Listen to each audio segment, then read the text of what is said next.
Of course, if you have any questions on how the power rankings work, let me know down below, but I'll try and answer some of them throughout the video. First off, let's get straight into it with our winners and losers. This week, our losers are Paul Pogba and Duvan Zapata.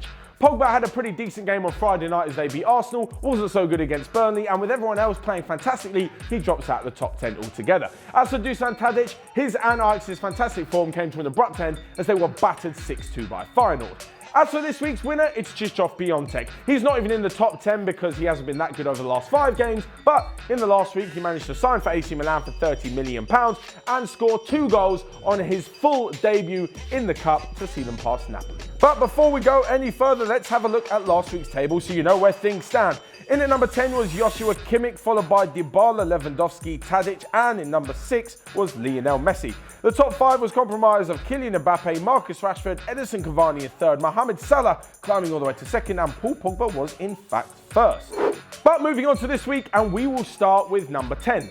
Where else would we start? And it's Joshua Kimmich. Holding on to his 10th position from last week was no mean feat, as he provided 2 assists in Bayern Munich's 4-1 victory over Stuttgart. This is seeing Bayern Munich climb closer to the top of the Bundesliga, and the chase to bring down Dortmund is well and truly on. In at number 9 is his teammate, Robert Lewandowski. Now, I think we're going to see a correlation here. If Kimmich keeps playing well, keeps getting forward and providing assists, I have no doubt that Lewandowski will keep sticking the ball in the back of the net. He managed to get on the score sheet over the weekend and has 2 goals and 2 assists in his last 5 games. This is pretty good form for someone who was actually tempted to leave Bayern Munich in the summer. It looks as though he's settled at the moment and could continue to find the back of the net for a few years yet. In at number 8 is someone whose form is absolutely fire, and to be honest, I did expect him to fade away by now. At the start of the season, Nicolas Pepe and Lille were brilliant. I did, however, think that Pepe after a while would sort of tail off. I wasn't so sure about his pedigree. However, I've been proved completely wrong. Over the weekend, he managed 2 unbelievable goals in a 2-1 victory over Marseille, which keeps Lille in 2nd. Yes, they're absolutely miles off first place PSG, but as for the winner of the Best of the Rest award, Lille doing a pretty spectacular job, as is Nicolas Pepe. If he keeps up this kind of form, I can expect to see him leaving the club in the summer for a big European team. Into number 7, and we have last week's number 5, Kylian Mbappe. Now, over the weekend, Mbappe scored and got an assist. He was brilliant yet again. So, I hear you ask, why on earth has he moved down 2 positions? Well, this is how the power rankings work. In the last week, Kylian Mbappe only played 1 match, where most of the others on this list played 2. That's just how it is. It's not done by game, it's done by weeks, and every Thursday we are here giving you the power rankings, so teams could play 2 or maybe even 3 games since last Thursday. Also, Mbappe's overall ranking has been affected by the fact that he didn't play in their cup loss within the last 5 games, so that takes him down a notch as well. In at number 6, and it's Sebastian Haller. Now, he's won again, much like Nicolas Pepe, who I thought was going through a purple patch and we probably wouldn't see again. But he's back. He's at number 6, and with 2 goals in his last 2 games, Haller has been putting in some decent performances. He's one of these players that if you don't watch him, you're probably not going to understand why he's rated so highly.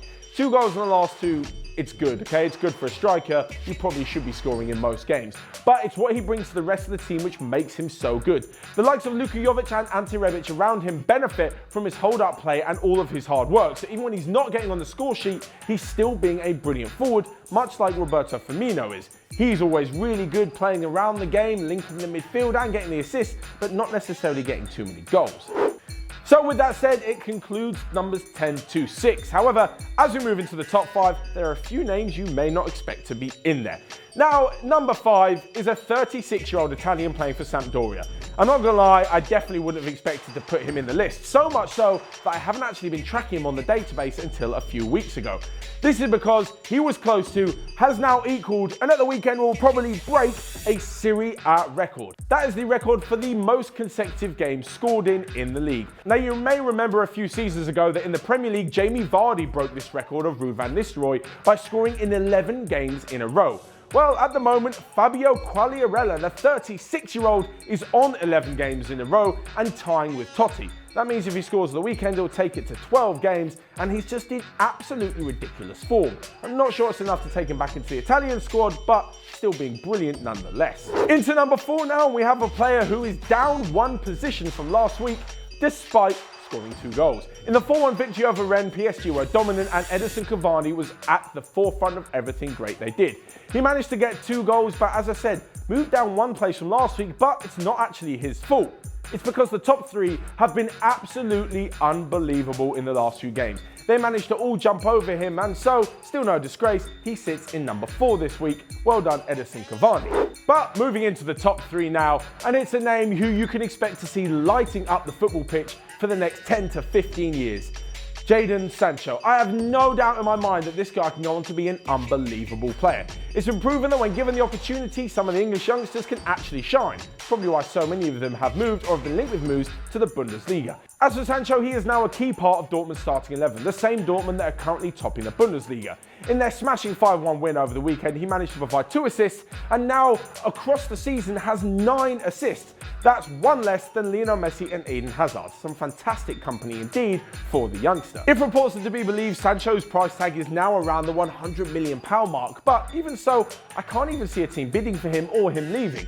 If he was playing for a lesser team, no offense to those lesser teams, and he would get a big offer, I could see him moving on. However, though, he is at Dortmund. They're challenging for the Bundesliga. They're in the last 16 of the Champions League and look to be in a good position to beat Spurs with all their injury problems, so why would he leave? The only real place that could be able to afford him would be Manchester United. He's definitely not going to go to Man City's rivals because that's his former club. He probably won't even go back to Man City because they're the ones who let him go. So unless Real Madrid or Barcelona come knocking with a ridiculous amount of money, I can't see Sancho moving, and all the better for him as long as he keeps playing games. And talking of Barcelona, it's their magician Lionel Messi who sits in at number 2. Now most of you would be expecting to be in first position, but in relation to first position's goal scoring record, Messi doesn't actually look that good. I know what you're saying. Absolutely ridiculous. The guy scores in every single game he plays, and last night he was instrumental in their 6-1 thrashing of Sevilla with 2 assists and a goal. But such is the ridiculous amount of goals that our number 1 has scored. As I said, Messi is unfortunately going to have to settle for 2nd place.